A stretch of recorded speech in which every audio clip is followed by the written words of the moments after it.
you find happiness. Because to me, if you can be joyful and grateful and happy, you're living a good life.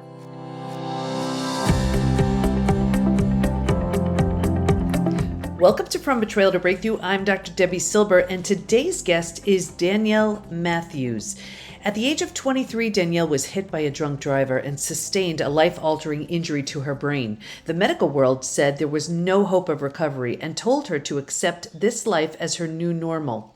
Although her body was physically impaired, her spirit was strong, and she refused to believe their diagnoses. Her mind was determined to recover, and she did. Through the power of what she refers to as mind control, she attracted the mindset, techniques, and exact quantum healing technologies needed to fully recover. She has since built an international business, authored an ebook called Mind Control, and shares her life-altering experience with countless people around the globe. You're about to meet my next guest, Danielle, who after being hit by a drunk driver was left with a brain injury, making it almost impossible to even function, let alone thrive. She had every reason to be bitter, resentful, and as a result, stayed tragically stuck. Get ready to hear how getting control over your mind is a recipe for a life well lived. Here we go.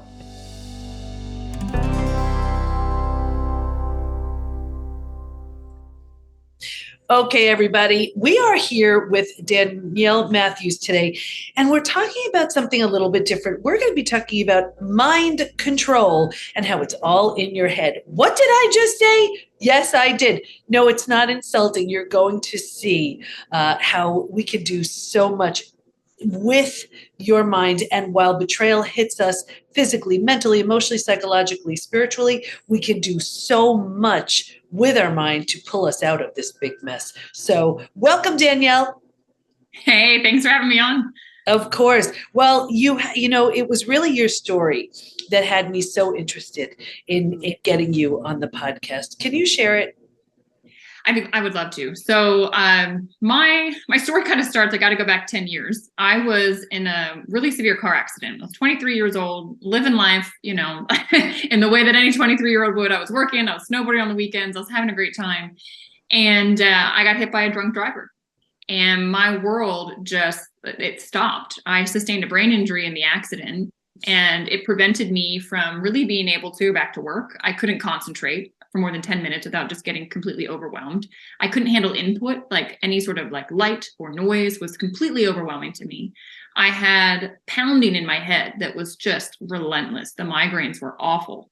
And I was dizzy, my personality changed, and all I wanted to do was sleep, but my brain wouldn't shut off. So it was a really difficult situation to be in. And I attempted to go back to work because I'm an athlete, I'm a fighter. You just push and you go and you do. But it was so clear so quickly, I couldn't handle it. I was writing the same to-do list. I was forgetting that I had done stuff, and ultimately ended up losing my job and my position. And what were you doing at the time? So are you familiar with a program called Teach for America? No. Okay. So I had just graduated college. Teach for America takes people that don't have an education background, and they put you into a low income, either rural or urban setting, and you teach where a lot of teachers aren't wanting to go. And I think my year, 40,000 people applied to be part of this Teach for America Corps, and 4,000 got in because you need grit. You got to be able to handle some stuff to be in those positions, and you got to learn how to teach. So you got summer school and teaching, and then you went into the classroom. So I was teaching 6th grade math. I had been placed out in Denver, Colorado. So you can imagine trying to go into a classroom with the lights and the noise and everything. It was the worst possible situation for someone with a brain injury. And it was rough. And I had to leave Colorado and talk about betrayal. I had expectations for my life. I think we all probably do. And at the age of 23, I was not expecting to be unable to work, unable to earn, and feeling like hell on a daily basis, and not having answers. I expected the medical community to have answers for me, and they didn't. And just to back up a little bit, so after the accident, did you know you had a brain injury? Did you walk out of the car and you thought, okay, well, I'm okay? What happened? I'm actually really happy you asked that, because this sheds light on something that gets missed. I think more brain injuries happen than are noted. I looked fine. I looked like this. I had like, burns from the airbags going off, but like I walked out of the car and physically I seemed okay. The paramedics came to the scene. They checked me out and they said, you look fine. And I said, but I feel really out of it. And they said, well, you're just in shock. And I thought, well, I'd never been in an accident before. And I thought, well, this is what shock feels like. Okay. I'm definitely not in reality in a normal way. And that was kind of where we started. My parents got to the scene because I had been home visiting. I was actually going to a wedding, and that morning to meet, it was 7 a.m. that this guy was out drunk and anyway, crazy. So my parents got there and they're like, something's up with you. Like, you don't sound like you're this isn't normal. They took me to an urgent care, which, get this, was combined with a concussion clinic, and they still misdiagnosed me. They said, you're in shock. Wow. And so, I went home feeling like a little bit crazy, but I thought, okay, I guess we just like sleep this off, But then in the days that followed and the weeks that followed, I mean, I was in so much physical pain with my head. Like, it felt like someone had a vice grip on it. Like, it felt like it was exploding. And finally got into my primary care, and he said, no, you've had a brain injury. You need to see a neurologist and get some testing done. And I went, and the neurologist, like, it's interesting, with the scale of brain injury, there's mild, moderate, and severe. Okay. I had a mild TBI, which I've always thought, what an oxymoron, mild traumatic brain injury. Yeah. But they even said to me, like, Danielle, we try to get people to your situation. Like, you don't have a bleed, like you're not having to relearn how to talk or walk or anything. Like, we try to get people to where you're at. And I was like, yeah, but I can't function. Like, this isn't, like, what do you have for me? And they said, nothing. It might spontaneously heal. Give it a month. Then they said 3 months. Then they said 6 months. And at my 1-year appointment, my neurologist literally said to me, I'll never forget the words, Danielle, your body's done the healing that it's going to do. This is your new normal, and you need to adjust your life around your symptoms and move on. Not 24. Couldn't work. So, it's like, are you kidding me? So tell us what that year was like. So here's this year. You have this brain injury. It's not diagnosed. Then it is. And are you having any sort of, were treatments recommended? Like, what was being done? This is a really good question. From the Western perspective, no. I was basically told, sit tight, wait it out, like nothing you can do. And my family, thank goodness, my mom had run a yoga studio in Annapolis, Maryland. And because of that, she really got to know the local like wellness community outside, like the alternative community, right? And they were throwing stuff at us left and right. So I did hyperbaric oxygen treatment. I did neurobiofeedback. I changed my diet completely. I got on supplements. They were doing different like cranial work and things like that. I would say after a year of all those things, if I had been a 10 out of 10, I got to like an 8 out of 10. Like, they definitely helped a little, but it wasn't like getting the underlying issue healed. I still had the injury. And it's amazing how so often we only look to the alternative, the holistic sources when nothing else works. It's like, isn't it amazing? And here it is. This stuff has been tested and true and tried and true for thousands of years. And yes. When, Western medicine, they were like, all right, fine. What else do you have? I know. It's like, I think it's how we get programmed, right? Like, at least for me, like as a little kid, my grandfather was actually a doctor. So it was always like, oh, well, what do I take? And what do I do? Like, it was just like that's what it's been. Oh, there's a pill. It's a quick fix and whatever. But yeah, certainly there was no quick fix for me. And so you mentioned hyperbaric oxygen, cranial sacral. You said a few others. What else did you try? Neurobiofeedback. Okay. Which that was probably the most effective, and it was also pretty fascinating because her machine, her name was Dr. Mary Lee Esty. She also, I think, had worked with veterans at Walter Reed, because at that time, we're talking 2012. So brain injury, there's way more awareness on brain injury now than there was then. It was like that movie Concussion had just come out. Like, there was all this stuff just starting at the time. And so she was doing some work, and she could actually tell with her, because like I got hooked up to all this stuff, right? And she could actually tell that there were neurons in my brain that weren't firing as fast as the other ones. And it was like, to me, it was actually like validating, like, yeah, see guys, I'm not crazy. Like, I told you, I can't think. And she said, of course you can't, because like it's not firing like rapidly. So everything is slow. Your processing speed is super slow. And I'm like, yes, that's exactly how I'm feeling. I feel like I'm in a fog. Right. And, her work, like I said, if I had been a 10 out of 10, it's like 8 out of 10. Like it did something, but it didn't heal it. Like it didn't repair it. So what did you notice as you were healing? What was changing? Was it your memory? Was it your ability to just respond to things? What was changing? My degree's in biology. I'm like a scientist at heart. And I literally created a tracker. So I had a tracker for like the types of headaches. Like I had 4 different types of migraines. It would be pulsing, tension, whatever. So I would track that. I would track my mood. I would track how much I slept. I would track what I ate.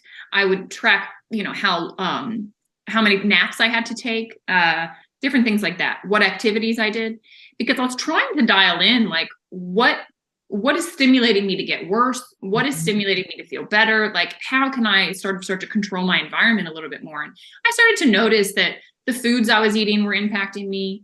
I started noticing that some of the therapies, like the neurobiofeedback, everything got way worse before it got better, which she had told me might happen, which was really intense, that whole situation. But yeah, that's what I would dial in. And I would just notice like a decrease in the migraines. I would say that was the thing that like started to kind of go down, but I was still so sensitive to noise, to light, like it was a mess. And I became very depressed and I had anxiety. I was having panic attacks, like, because I had gone from this vibrant 23-year-old that could do whatever she wanted. And I have a very quick mind. And all of a sudden, I didn't know what I could do an hour from now because I didn't know how I'd be feeling. Yeah. So here you are, now you're 24 or whatever. And just, I imagine so frustrated. You just want your life back.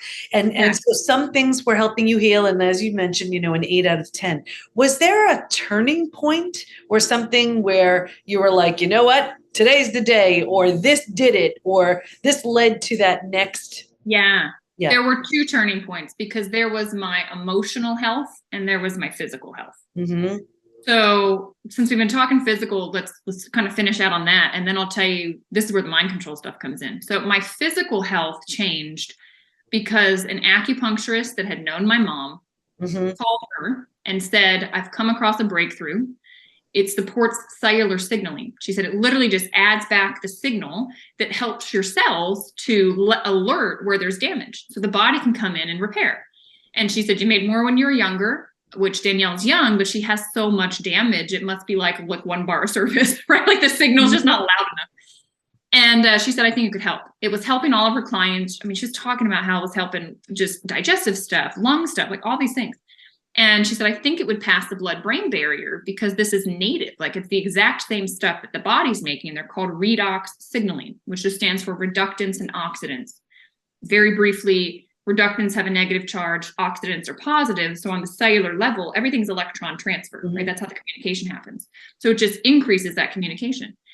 And I was very resistant at the beginning. I thought it sounded too good to be true. I had gotten my hopes up so many times that I was like, I can't hear it again. I was like, this sounds like BS. Now, this was a treatment? Was it it's a liquid. It's actually this. Okay. That blue bottle. It's a liquid that it's these like trillions of these reductant and oxidant molecules. And she was saying that you hold it in your mouth and you swish it and you swallow it. You just drink it. And the body uptakes it and the body just goes to work with it. And anyway, 6 months went by before I actually listened. My mom started using it. She had results. She had bone on bone in her hands. She couldn't make a fist. 6 weeks of drinking that, she got range of motion back. Like you could literally see there was less inflammation. Like it was amazing. And I thought placebo, like still, I'm like, my dad then had results. My dad's an athlete, works out every day. His knee that had been injured for 30 years, he wasn't having to wear his brace around it after 10 days. And he was having more energy. He was repairing faster. His endurance was up. And he's like, no, there's something to this. Then he started to research it. He said, this is a massive field of science. This isn't some company that made up something. Redox signaling is huge. It just wasn't discovered for you to learn about it in school. It's too new. And anyway, he said, this company's got it. They're the only ones that have these molecules stable. It's going to replenish your system. You can't be allergic. It won't contraindicate with anything, Danielle. You just do it for 6 months. So I said, okay, fine. The turning point happened 3 months into using that product. All of a sudden, the thing that happened was the pounding in my head stopped. It had been relentless for 2 years. Wow. And 3 months of drinking that, it wasn't overnight, but 3 months of drinking it, that stopped. And I had clarity for the first time again. Like that fog was gone. Yeah. And I remember saying to my parents, wow, if this is all this stuff does, like I can live life without the migraines. And, but I stayed on it. My sensitivities to noise went away. Sensitivities to light went away. Everything. I'm 100% me again. And my cognitive therapist, she couldn't believe it. She's been working with brain injury for 30 years. And she said, Danielle, I've never seen someone have such a rapid recovery so far out from the initial trauma. It doesn't happen. And she's the one that said, what the hell is that stuff you started drinking? Yeah. Now, what happens if you stop drinking? Are you still taking that? I still take it, but it's a good question. I went on a trip to the Philippines and I was there for 6 months. It's a whole other story, very exciting time, but we couldn't get the product to me. It was like very difficult. Mm-hmm. And so I stopped it. My symptoms didn't come back. If you think about like a wound, right? And we watch the wound repair. Well, if you put more workers on the job site, the wound's going to repair faster. Mm-hmm. Okay. So what happened with my body was that it just increased the repairability. So everything repaired. So when I stopped drinking it, well, I didn't need all those workers repairing things anymore. The repair was done.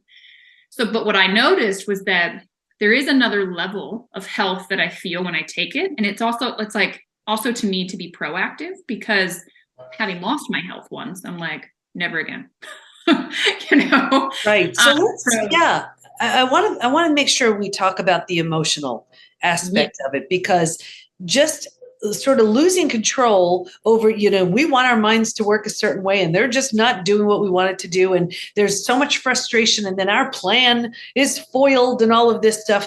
So that takes a toll on the mind. Tell us what you did to just whether it's retrain your mind or whatever you did to just get that back. So the turning point for my emotional health was when that neurologist said to me, this is your new normal. There was some flip that got switched in me of like, no way. Like, I was like, no way, I'm going to get my health back. And I was miserable though. I mean, like absolutely miserable. And I thought to myself, all right, Danielle, new rules have been put on the game of life. Like, and you can't change the rules. So how do you find happiness? Because to me, if you can be joyful and grateful and happy, you're living a good life. Mm-hmm. And I said, all right, that's an internal choice, and there's a equation that kind of came to me. There's the external world plus your internal response that equals your reality. Mm-hmm. Okay. So the external world, a lot of it we can't control, right? Stuff happens. I had a brain injury. That was done. But my internal response to it had been frustration, anger, pushing, refusing, betrayal, like all this stuff. And so my reality had been miserable. And so I said, well, I'm going to have a different internal response. I'm going to be present in the moment. I'm going to be grateful for what's in front of me. I'm going to start to enjoy all of this and just decide that, there are things that I still can do. And I'm going to focus on that rather than all the stuff I can't do. I'm just going to release it. And I just have to stop you right there, because everybody listening, watching, they're experiencing a betrayal. I imagine that's why you're tuning into this show, From Betrayal to Breakthrough. And they have a right to their story. Yes, their story is theirs. And yes, they've been duped. And yes, they've been hurt. And yes, they've been betrayed. And they have a right to be angry and frustrated and sad and depressed and miserable and all of these things. And they also can make the decision to change that in order to heal. It's not that you're letting someone get away with it if you let go of those feelings or not condoning it, right?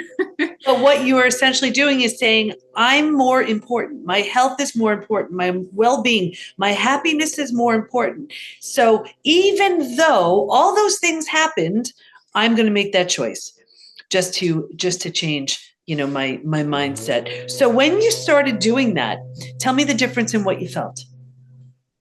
Yeah, well, it was so empowering because I had been in a space of being a victim.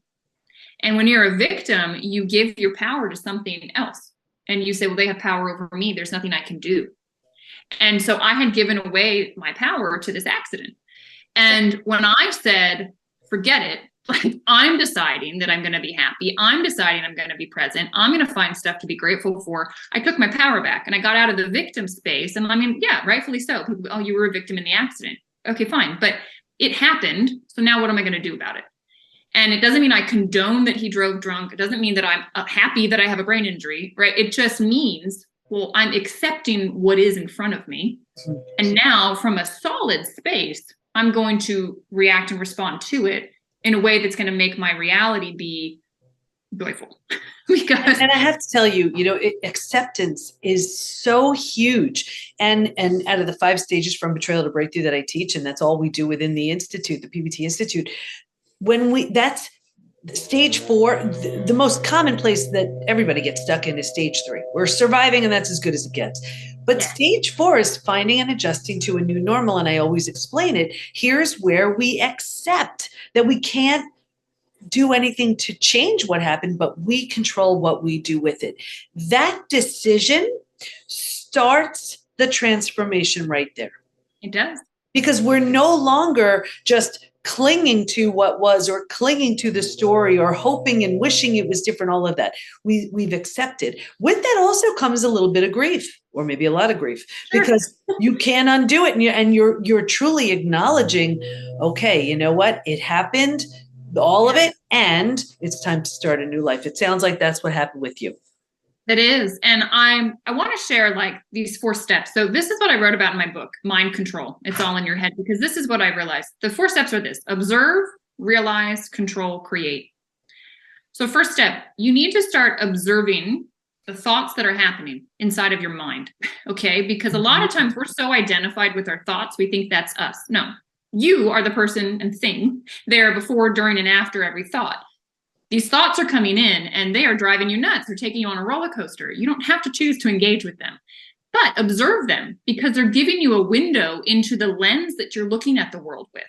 Do you have a lens of anger? Do you have a lens of not feeling worthy? Do you have a lens of, abandonment? Like, there is some lens. And in the book, I talk about, it's like everybody's wearing sunglasses. I started to observe that the people around me were like interacting and reacting to stuff in like such a manner that was patterned, right? It was like these behaviors I could like predict. And then I realized, holy cow, Danielle, you're not immune to this. Like, you have that too.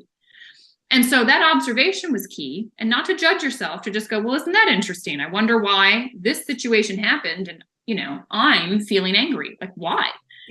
It's amazing, because I just had a group call with members in the community, and someone was saying, and this is a part of stage 4, and they were saying, it's so weird. It's not weird. This is what I see all the time, and speaks to what you're talking about. Someone said, well, I realized that the people around me, like, I was like, how are you? I'm surviving. I'm like, what? Right? You really get so clear on your language and the language of other people. Yeah. Yeah. And this is what's so cool too. So the next step that I talk about is realization. This changed everything for me. I realized that life was unfolding in a way for me to learn what lens I had on, and for me to realize that it was there so I could remove it, because there was something from my past, maybe when I was a kid and I couldn't process something correctly or whatever. It has been stuck with me. And it's causing me to look at the world through a distorted lens. And so I started to go, oh my God, look how beautiful this interaction that happened, right? That trigger that this person caused within me. So often we blame the person, we blame the situation, because they made us feel uncomfortable. But that's you. Like, you got to own that. No, there was something in you that got upset with that. Maybe you had a different expectation. Maybe you didn't feel heard, whatever. Like, but that's yours. That's yours. And so when you realize this stuff that's in you, it's actually not serving you, you can start to get rid of it. And what I have found is that literally life is serving up circumstance after circumstance, person, situation, whatever, for you to discover what's unfinished within you, what you're supposed to be learning or dealing with or focusing on, so that you can release it and become the next version of yourself. And I love that you're bringing that up, because it's so true. People, situations are showing up to trigger things in us that need to be healed. Yes. And think about it. When you look at it that way, doesn't that change almost how you look at those other people? Instead of being so angry and so, furious at what they said or did, you can kind of look at it and say, oh, wow, okay, thank you. Because I realize I haven't worked on that, and it's coming up. Yeah. Yeah. And it takes it definitely squarely the responsibility goes onto your shoulders, which can be intimidating, you know. But I'll tell you, it's empowering. Like, I look at that and I went, whoa, like, so this accident happened to help me learn something about myself and learn that there was something more inside of me. Right. And so then step 3, like in the book, I talk about that equation that I shared with you all. External world plus internal response equals your reality. Well, you can't decide your internal response until you've sort of mastered what these unconscious ones are, right? That pop in.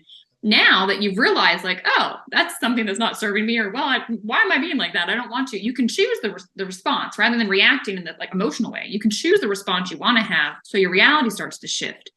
And then the last piece I talk about is creation, because once you get through all of that, you realize that the power is within you. And this is what I learned through my accident, is that you have the power to create the world you desire. And it starts from the inside and goes out from there. So often we think, well, the outside world is impacting me. It's the other way around. You do have a power within you. And if you feel like your circumstances are intense, like, I'm not saying that I condone something that's happening to you that shouldn't be happening and isn't right. I'm not saying that, so don't misinterpret. I'm saying it's happening for your soul to have some sort of growth and realization. And until you have it, you're going to keep hitting difficult walls. But that is meant to wake you up. And that's what the whole human experience is about, in my opinion. And then it's trauma well served. Otherwise, what a waste of trauma, right? Seriously, right? Danielle, what do you want to make sure everyone knows as we wrap up? When you've got challenges in your life, just ask, what is this making possible? And I think when you shift your perspective and you shift the lens with which you look at something, everything will change. And the answers are usually, like, the antidote is usually right inside of the obstacle. And it's usually right inside of you. So stop asking outside, trust what's inside. You've got the answers within. You just got to change your perspective. I love that. And where do we go to learn more about you and the great work you do? Yeah, you can find me on Instagram, Danielle Matthews _ on either side of my name. If you're interested in the redox technology or just learning, I'm all about education. Like, if you've got health stuff going on, go to danielle.tmacia.com. Click contact me. I can just educate you more. And the book, I'm happy to gift to everybody. I'll give you the link. You can put it under the show notes, but it's brainbodyself.com/ebook. Beautiful. I want to thank you so much for your time, for your insight, for your wisdom. So many of us go through things and it leads to our very disempowering story. But when we take that same trauma, and use it, take that pain and turn it into purpose, that's what we're here for. And I feel like if we're bothering to go through something, it's an obligation to share that with others. So thank you for sharing your message with us. I appreciate it. Absolutely. I'm happy to be here.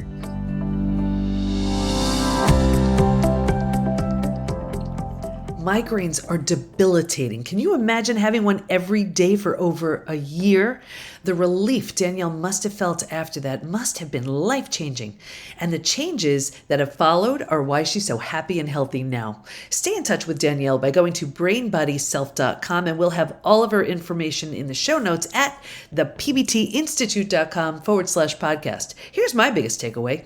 As Danielle said, the antidote is inside the obstacle. And it's so true. To find that, here are Danielle's 4 steps. 1, observe the thoughts in your mind. They give us a clue around how we see the world. 2, realize how life is unfolding. It's showing us what we have, what we need to remove, and what needs our attention. 3, control. Here's that equation. External plus internal equals our reality. 4, create. Our power is within, and it starts from the inside. And yes, it seems so hard to change how we think, but it's the most powerful work you'll ever do. A new life is waiting for you on the other side of it. So use those strategies, and of course, let us help you with our coaching, classes, community, and so much more. Go to the PBT, as in post-betrayal transformation, thepbtinstitute.com, and join us for our new Reclaim program, where in 90 days, 3 months, we'll have you moving through the 5 stages from betrayal to breakthrough, so you look, feel, and live better. Thanks for listening. Can't wait to be with you next time, and here's to your breakthrough.